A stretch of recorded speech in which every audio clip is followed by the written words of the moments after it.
Hello students, my self Prashant Futane, your PF sir.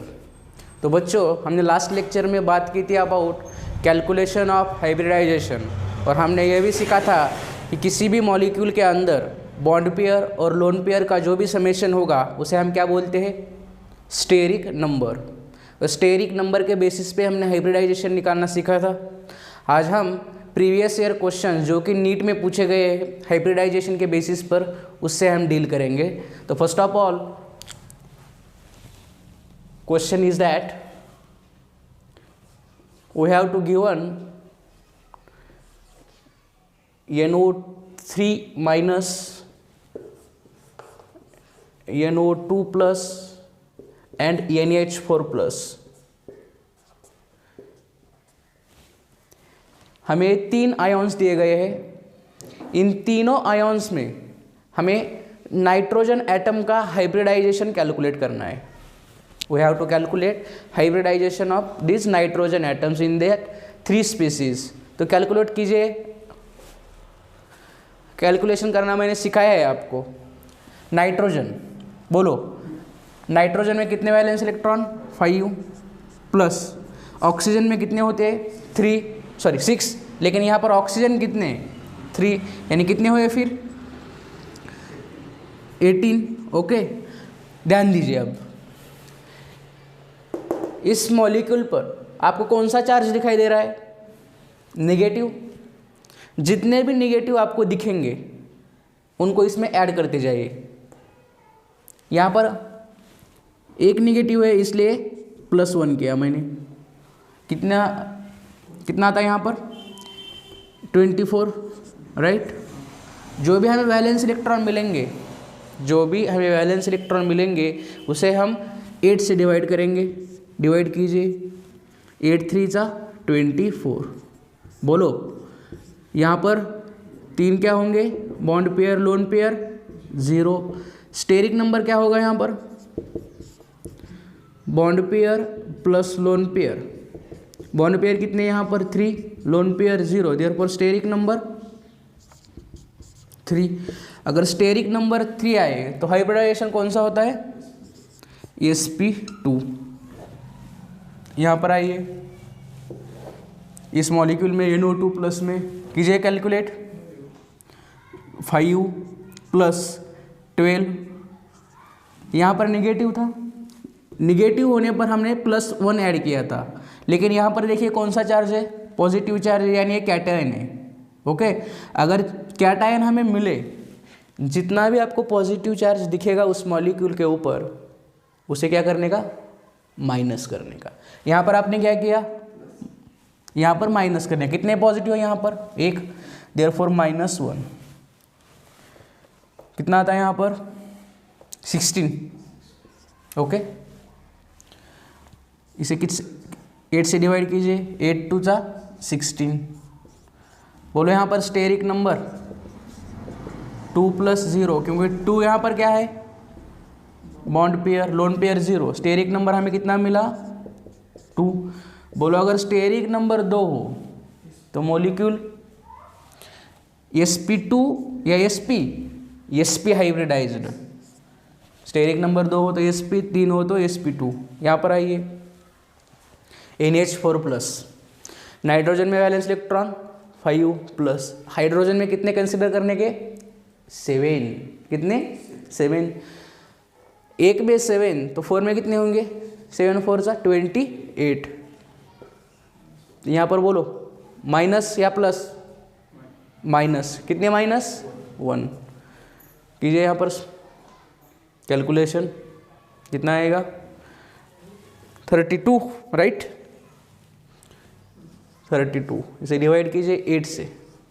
8 4 × 32। This is bond pair and this gives lone pair. बोलो यहाँ पर steric number, bond pair plus lone pair. Bond pair कितने? 4, loan pair 0, 4। अगर steric number 4 हो तो hybridisation sp3, right. फिर इसका hybridisation कितना आया? sp2, इसका sp और इसका sp3। बोलो यहाँ तक कोई दिक्कत? ये जो क्वेश्चन है, ये क्वेश्चन पूछा गया था नीट 2016 में। अभी इस कंसेप्ट इसी कंसेप्ट पर एक और क्वेश्चन तैयार हो सकता है। वो कौन सा क्वेश्चन होगा? आपको यही 3 स्पीसीज दी जाएंगी और इसमें आपको बॉन्ड लाइन के बारे में पूछा जाएगा, सॉरी बॉन्ड एंगल के बारे में। किसके बारे में? बॉन्ड एंगल के बारे में। तो अभी हम चर्चा करेंगे अबाउट बॉन्ड एंगल्स। कौन सा हाइब्रिडाइजेशन होने पर बॉन्ड एंगल कौन सा होता है, इसके बारे में। इसे आप कॉपी कीजिए।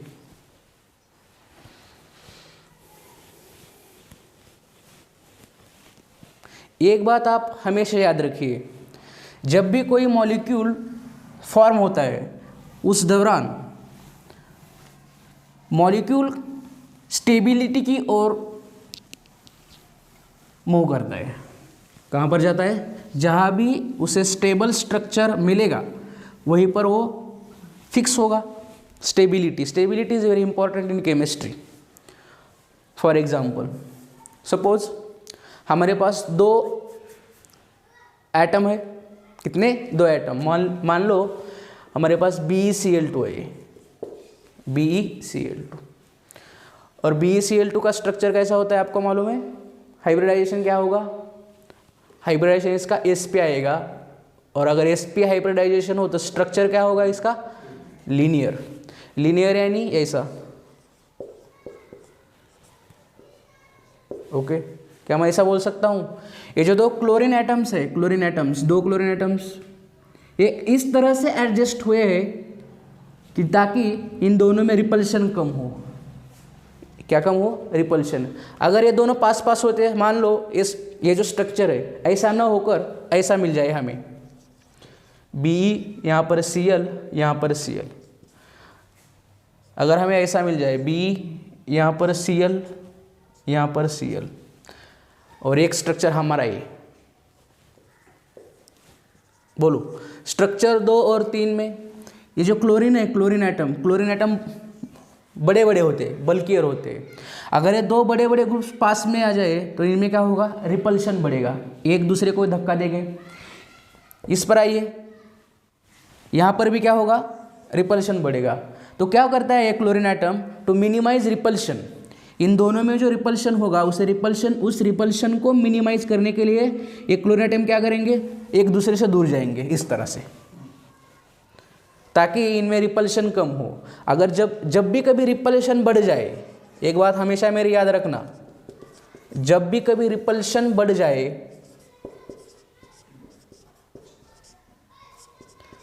तब जो सिस्टम की एनर्जी होती है, सिस्टम की एनर्जी इंक्रीजेस। क्या होगा? जब रिपल्शन डोमिनेट करेगा तब सिस्टम की एनर्जी बढ़ेगी। और जब कभी भी एनर्जी बढ़ती है किसी भी मॉलिक्यूल की या किसी भी सिस्टम की, तब वो अनस्टेबिलिटी की ओर बढ़ता है। किस तरफ? अनस्टेबिलिटी की। यानी जितना ज़्यादा रिपल्शन में, क्या मेरी बात हमेशा याद रखना, जितना ज़्यादा रिपल्शन बढ़ेगा, एज रिपल्शन इंक्रीजेस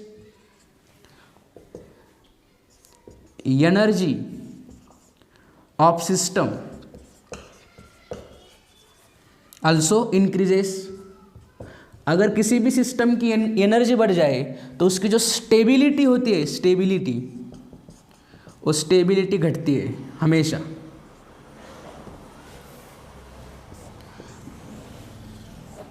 क्योंकि 2 और 3 स्ट्रक्चर में क्लोरीन पास पास है, इनमें रिपल्शन बढ़ेगा। रिपल्शन बढ़ने के कारण इस सिस्टम की एनर्जी बढ़ेगी और इसी कारण वो मॉलिक्यूल क्या होगा? अनस्टेबल। लेकिन हम सभी को एक बात मालूम होनी चाहिए कि कोई भी एटम हो या कोई भी मॉलिक्यूल हो या कोई भी इंसान हो, हमेशा स्टेबल रहना चाहता है। कैसा रहना चाहता है वो? स्टेबल। तो ये भी मॉलिक्यूल क्या करेगा फिर? स्टेबल रहना चाहेगा ये भी। तो ये क्लोरीन एटम्स है, एक दूसरे से दूर जाएंगे और इनमें का जो रिपल्शन है वो रिपल्शन कम हो जाएगा। क्या मैं ऐसा बोल सकता हूँ? यहाँ का ये जो 2 बॉन्ड्स है, ये दोनों बॉन्ड में जो एंगल है और ये दोनों में एंगल, और यहाँ पर देखिए इन दोनों में एंगल। यानी फर्स्ट पिक्चर में क्या है? यहाँ पर बेरिलियम, यहाँ पर क्लोरीन, यहाँ पर बेरिलियम, यहाँ पर क्लोरीन। ये जो दो बॉन्ड में का जो एंगल होता है इसे बॉन्ड एंगल बोलते हैं हम। क्या बोलते हैं? Bond angle. और इन दोनों बॉन्ड में ये बॉन्ड एंगल होगा। बोलो यहाँ पर बॉन्ड एंगल ज़्यादा कहाँ है? यहाँ पर बॉन्ड एंगल कितना होगा? 180। कितना होगा? 180। ये बात आपको मालूम होनी चाहिए कि जितना ज़्यादा बॉन्ड एंगल होगा उतनी ज़्यादा स्टेबिलिटी होगी। क्या होगी? स्टेबिलिटी। तो हम हाइब्रिडाइजेशन क्या होने पर बॉन्ड एंगल क्या होता है इसके बारे में चर्चा करते हैं।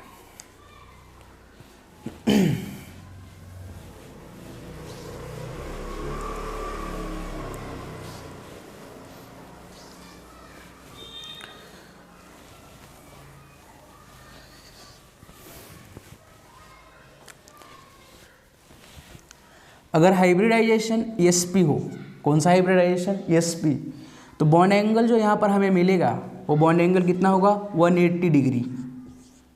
180 डिग्री। अगर हाइब्रिडाइजेशन sp2 मिले, sp2 यानी ज्योमेट्री कैसी होती है? ट्राइगोनल प्लेनर, इस तरह की होती है। मान लो ये BCl3 मॉलिक्यूल है, BCl3। यहाँ पर देखो, ये क्लोरीन, ये जो दो बॉन्ड्स है इन दो बॉन्ड में ये क्या होगा फिर? Bond angle. ये भी क्या होगा? Bond angle. ये भी क्या होगा? Bond angle. तो आप मुझे बताओ ये जो बॉन्ड एंगल होगा ये कितना होगा? ये जो बॉन्ड एंगल होगा कितना होगा? 120 डिग्री। कितना? 120 डिग्री। ऑलवेज रिमेंबर, जब sp2 हाइब्रिडाइजेशन आएगा तब बॉन्ड एंगल कितना होगा? 120 डिग्री। एक बात और, एक ऐसा नहीं कि जब भी हमें कभी हाइब्रिडाइजेशन sp2 मिलेगा तब बॉन्ड एंगल ऑलवेज 120 डिग्री ही मिलेगा। ऐसी बात नहीं होती। अगर उस मॉलिक्यूल में लोन पेयर प्रेजेंट ना हो, व्हाट आई एम सेइंग, अगर किसी मॉलिक्यूल में लोन पेयर प्रेजेंट ना हो तो उसका जो बॉन्ड एंगल होगा वो हाइब्रिडाइजेशन के तौर पर ही हम डिसाइड करेंगे। अगर उस मॉलिक्यूल में लोन पेयर हमें मिल जाए तो हम ये कदापि कह नहीं सकते कि sp2 हाइब्रिडाइजेशन मिलने पर हमें ऑलवेज बॉन्ड एंगल 120 डिग्री मिल जाएगा। हो हमारे आने वाले एग्जाम्पल्स में देख लेंगे। अब तक के लिए इतना ही काफ़ी है। sp हाइब्रिडाइजेशन बॉन्ड एंगल कितना? 180 degree. sp2 120 degree. sp3 hybridization 109 degree 28 minutes, 109 degree 28 minutes.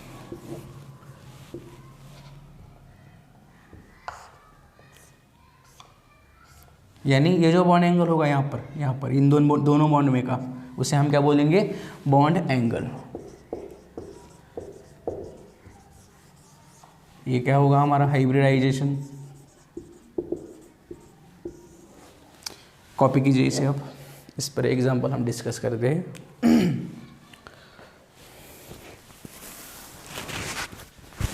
Okay, question note कीजिए। Arrange the following molecules. Arrange the following molecules. Question is that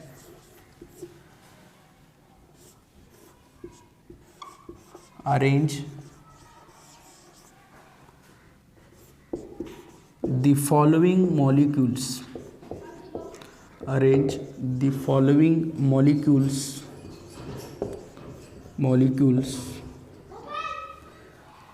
in decreasing order of bond angles.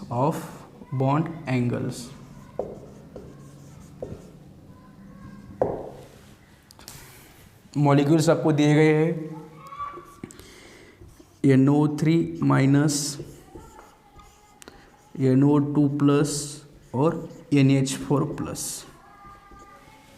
और आपको option दिए गए first NO2 minus NO3 minus NO2 plus और NH4 plus, second NH4 plus NO2 plus NO3 minus. Option number third NO2 plus NO3 minus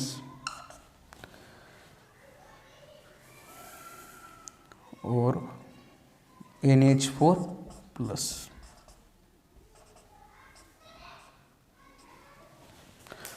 last, none of these, none of these। ये question है, video pause करके आप try कर सकते हो।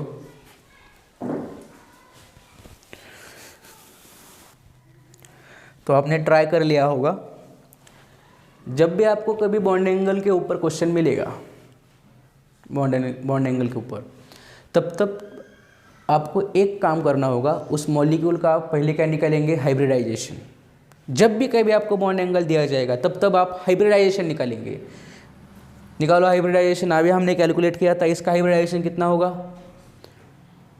sp2, इसका क्या होगा sp, और इसका sp3। और अभी मैंने आपको बॉन्ड एंगल लिख के दिए कि अगर sp हाइब्रिडाइजेशन मिले तो बॉन्ड एंगल कितना होगा, 180 डिग्री। अगर sp2 मिले तो 120 डिग्री, और अगर sp3 हाइब्रिडाइजेशन मिले तो बॉन्ड एंगल 109 डिग्री 28 मिनट्स। तो बोलो, जब भी हाइब्रिडाइजेशन sp मिलेगा 180 डिग्री एंगल होगा, तो इसमें इसका सबसे ज़्यादा बॉन्ड एंगल होगा। तो यहाँ पर ऑप्शन कौन सा आएगा, पहले आएगा sp, बाद में आएगा sp2, और लास्ट में कौन सा आएगा, sp3। I think option number third is correct. बोलो यहाँ तक कोई दिक्कत?